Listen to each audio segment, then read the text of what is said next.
Ang mabuting balita ng Panginoon ayon kay San Juan, chapter 21, verse 1 to 14. Noong panahong iyon, muling napakita si Jesus sa mga alagad sa tabi ng lawa ng Tiberias. Ganito ang pangyayari. Magkakasama sina Simon Pedro, Tomas na tinaguriang Kambal, Nathaniel na taga Cana Galilea, ang mga anak ni Zebedeo at dalawang alagad. Sinabi sa kanila ni Simon Pedro, "Mangingisda ako." "Sasama kami," wika nila. Umalis sila at lumulan sa bangka, subalit walang nahuli ng gabing iyon. Nang magbubukang liwayway na, tumayo si Jesus sa pangpang, subalit hindi siya nakilala ng mga alagad. Sinabi niya, "Mga anak, mayroon ba kayong huli?" "Wala po," tugon nila. "Ihulog ninyo ang lambat sa gawing kanan ng bangka at makahuhuli kayo," sabi ni Jesus. Inihulog nga nila ang lambat at hindi nila ito mahila sa dami ng huli.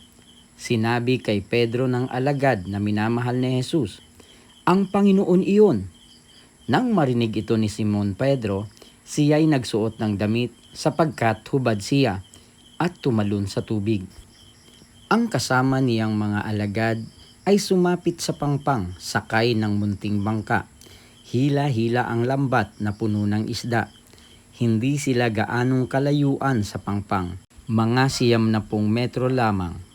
Pag-ahon nila sa pangpang ay nakakita sila roon ng mga baga na may isdang nakaihaw at ilang tinapay. "Magdala kayo rito ng ilang isdang nahuli ninyo," sabi ni Jesus. Kaya't sumampa sa bangka si Simon Pedro at hinila sa pangpang ang lambat na puno ng malalaking isda. 153 lahat. Hindi napunit ang lambat kahit gaano karami ang isda. "Hali kayo at mag-almusal tayo," sabi ni Jesus.